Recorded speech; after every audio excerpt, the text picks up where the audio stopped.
terutama ibu-ibu. Peran utama wanita sesungguhnya adalah sebagai istri mendampingi suami dalam melaksanakan tugas-tugas besar. Satu hari serombongan ibu-ibu pernah datang menghadap Rasul mengajukan satu resolusi, protes kalau bahasa kita sekarang. Ya Rasul, ada apa Bu? Kalau laki-laki sih enak. Enak bagaimana? Iya, kalau orang laki-laki sholat, perempuan sholat. Laki-laki puasa, perempuan puasa. Laki-laki pergi haji, perempuan pergi haji.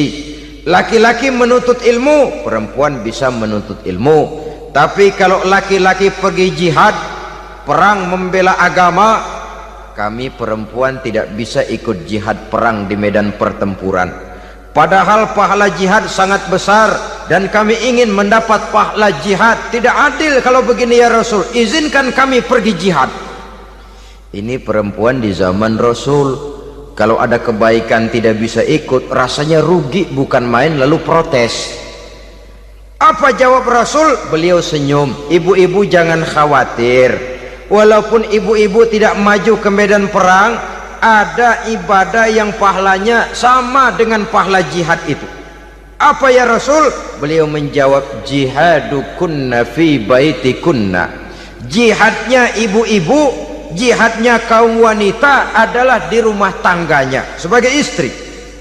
Memasak makanan suaminya, mencuci pakaian istrinya, mengasuh, merawat dan membesarkan anak-anaknya, itu seluruhnya bagian daripada ibadah yang pahalanya tidak kurang dengan pahala jihad.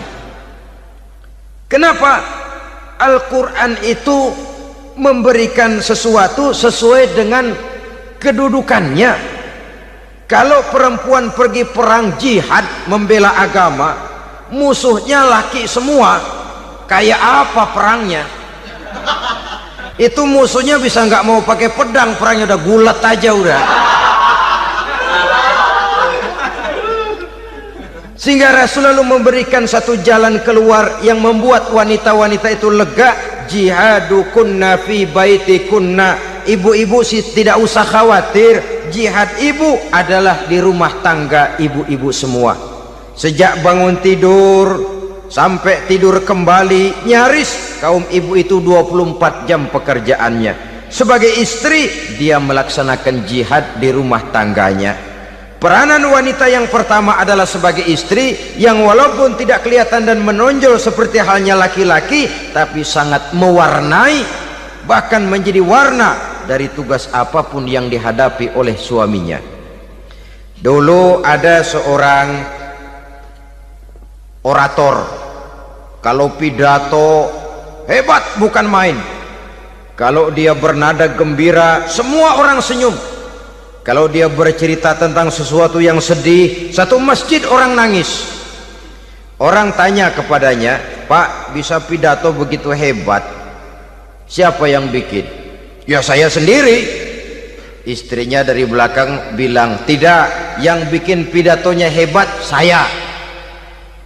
Kata suaminya, mana bisa, saya, kata istrinya. Kalau saudara tidak percaya, tunggu Jumat depan, dia khutbah Jumat, saya akan bikin khutbahnya tidak hebat, kata istrinya. Sudah hari Rebo, siap-siap mau bikin konsep khutbah, baru mau nulis, datang istrinya, Bang, tolong pegangin anak, saya mau ke warung. Mau bikin konsep lagi, kata istrinya, Bang, tolong ini, tolong itu, tolong ini. Sampai mau berangkat khutbah Jumat, khutbah belum selesai dibikin. Begitu naik mimbar, kehabisan bahan. Sudah 10 menit masih ama ba'du. Ini yang dengar heran, ini orang kok bicaranya bisa cuma amat sama badu saja. Di situ kelihatan saudara-saudara betapa peran serta istri yang walaupun tidak kelihatan oleh pandangan mata yang zahir, tapi teramat sangat menentukan. Sekali lagi, tidak ada seorang suami bisa sukses jadi apapun dia tanpa peran serta istrinya di rumah. Tidak ada kemajuan yang bisa diperoleh kalau tidak karena peran serta istrinya di rumah. Tidak ada kesuksesan yang bisa diraih tanpa keikutsertaan daripada istrinya di rumah. Walaupun suaminya yang dikenal orang, suaminya yang dipuji orang, suaminya yang disanjung orang, bagian besar tetaplah saham dan andil daripada istrinya yang di rumah itu. Ini makna an-nisa imadul bilad. Wanita adalah tiang negara. Jikalau baik wanita, baik negara. Jikalau rusak wanita, hancur negara. Karena wanita, negeri Sabah menjadi terkenal, tentram, aman, wawasan politiknya luas. Seorang semacam Cleopatra bisa menaklukkan Julius Caesar. Dan begitu selanjutnya. Banyak cerita-cerita betapa wanita yang berperan di belakang layar ini bahkan bisa menggoyangkan negara. Bahkan yang paling dekat saja contoh dengan kita, Senator Gary Hart. Saudara masih dengar tentu itu, betapa harus terpaksa mengundurkan diri dari pencalonan presiden Amerika karena kasusnya dengan Donna Rice itu, dengan hostess itu. Betapa di sini seorang perempuan atau seorang wanita sanggup membongkar seseorang yang punya masa depan ceria untuk menuju kursi kepresidenan dari suatu negara adidaya seperti Amerika, bisa gagal berantakan karena skandalnya itu. Apa penyebabnya? Wanita. Tapi wanita juga bisa menyebabkan menjadi cambuk majunya laki-laki. Wanita juga bisa menghancurkan dan mengubur laki-laki. Saudara hadirin yang saya muliakan, ia memang kelihatannya makhluk yang lemah, tapi di balik kelemahannya itu sesungguhnya dia bisa menelan laki-laki yang bagaimanapun besarnya. Saudara-saudara kaum muslimin rahimakumullah, terutama ibu-ibu yang saya hormati, jadi peranan yang pertama wanita sebagai seorang istri. Yang kedua, wanita sebagai ibu. Ini juga sangat besar pengaruhnya dalam membentuk generasi masa yang akan datang. Bapak oleh karena kesibukan tugasnya tentu lebih banyak di luar rumah. Yang nyaris 24 jam di rumah itu ibu. Bagaimana dia merawat anaknya, bagaimana dia menaruh perhatian terhadap anaknya, bagaimana ia melimpahkan kasih sayang kepada anak-anaknya, akan membentuk kepribadian anak dan artinya membentuk generasi yang akan datang. Kalau seorang ibu sudah cuek-cuek saja kepada anaknya, padahal Quran mengatakan al-jannatu tahta aqdamil ummahat, surga di bawah telapak kaki ibu. Hadis ini bisa kita artikan macam-macam. Pertama, anak tidak akan mendapat kebahagiaan tanpa ridho daripada ibunya. Kedua, ibu adalah wanita agung yang harus ditaati. Ketiga, neraka atau surga anak bergantung kepada ibu, bagaimana dia mewarnai anak. Kalau ibunya cuek-cuek saja sama anaknya, dan sering jadi contoh klasik, kalau anak ayamnya beduk maghrib belum pulang, satu RT dicariin, hansip diundang, kalau perlu dan ramil dilaporin. Tapi kalau anak gadisnya jam 12 tengah malam belum pulang, ibu tenang-tenang saja Pak. Tidak tergerak dan tidak tertarik hatinya. Ya tentu tidak semua. Kalau sudah begitu, bukankah hakikatnya ibu sudah menciptakan neraka buat anaknya sendiri?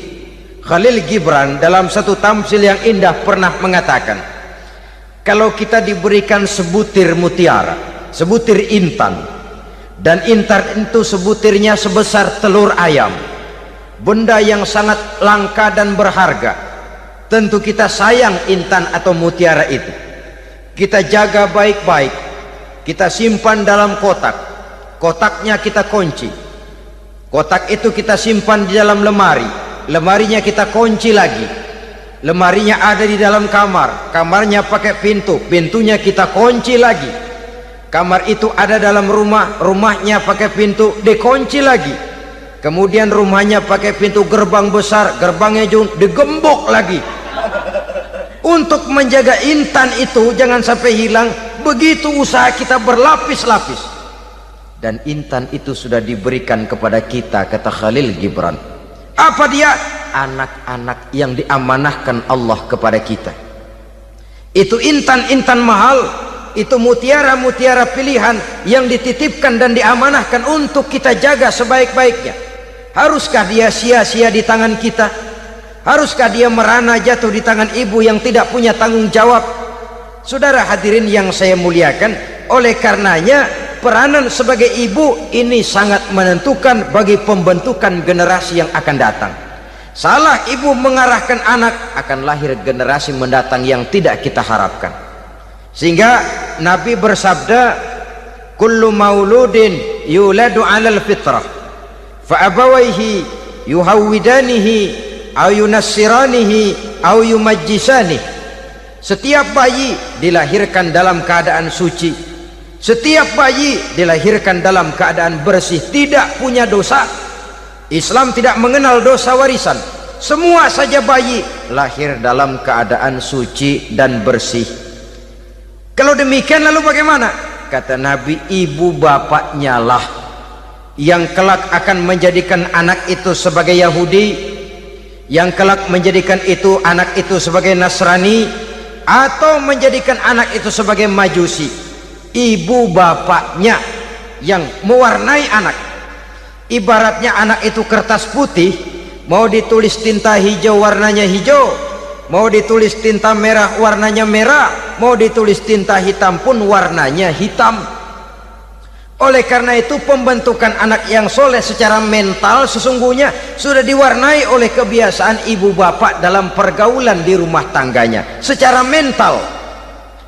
Sehingga dengan demikian saudara-saudara, salah kaprah ibu dalam mengarahkan anak-anaknya akan melahirkan generasi penerus yang sungguh-sungguh tidak kita harapkan, dan pada gilirannya akan membahayakan perkembangan bangsa dan negara, membahayakan kita sebagai suatu umat. Apalagi sekarang ini masih banyak orang-orang muslim, orang-orang tua muslim yang kadang-kadang menyekolahkan anaknya di sekolah yang membahayakan akidahnya, mematikan imannya, menghancurkan tauhidnya. Pokoknya asal bonafid keluar sekolah ada jaminan lapangan kerja. Perkara anak mau kafir mau murtad bukan urusan. Alangkah ironi dan sangat menyedihkan. Saudara-saudara yang saya hormati, jadi dari segi kaum wanita peranan ibu sangat besar. Dari segi anak, ketaatan kepada ibu, doa restu ibu akan membawa kepada kebahagiaan hidup. Doa ibu mustajabah, kutukan ibu manjur. Beberapa hikayat dan riwayat menjadi contoh dan tamsil buat kita betapa tidak ada satu kebahagiaan di dunia ini yang bisa ditegakkan tanpa doa restu daripada ibu. Pantas kalau dalam Al-Quran ada ummul kitab, ibunya atau induknya kitab. Tiap negara punya ibu kota, bapak kota tidak ada. Lalu lagi wawasan Nusantara disebut ibu pertiwi, bapak pertiwi kemana tahu. Saudara hadirin yang saya muliakan, lalu dalam peringatan hari-hari besar nasional ada yang namanya Hari Ibu. Hari bapak nggak pernah diperingati. Ada hari ibu, dan ibu itu pun ada Ibu Kartini, ada Ibu Dewi Sartika, dan macam-macam lagi yang seluruhnya merupakan refleksi dan gambaran betapa peranan kaum wanita di dalam kehidupan ini yang memang banyak mewarnai dan menjadi warna dari suatu kegiatan. Saudara-saudara kaum muslimin rahimakumullah, apabila yang pertama tadi kita melihat peranan kaum wanita sebagai istri, betapa ia berpengaruh besar dalam ikut menunjang keberhasilan dan kesuksesan suaminya. Kemudian pada peranannya yang kedua, wanita sebagai ibu di rumah tangga, betapa ia ikut membentuk, mempengaruhi, mewarnai dan membimbing kepribadian anak sebagai generasi penerus. Maka pada peranan yang ketiga ini kita akan melihat wanita sebagai social agent, sebagai penggerak kegiatan sosial di berbagai bidang kehidupan. Apakah itu bernama majelis taklim, Apakah itu bernama perkumpulan dan yayasan-yayasan kemanusiaan, organisasi-organisasi yang bergerak di bidang pendidikan, bahkan di zaman sekarang bukan hanya menjadi penggerak sosial, bahkan sudah banyak kaum wanita yang menggerakkan satu bangsa. Dunia mengenal Margaret Thatcher, dunia mengenal Indira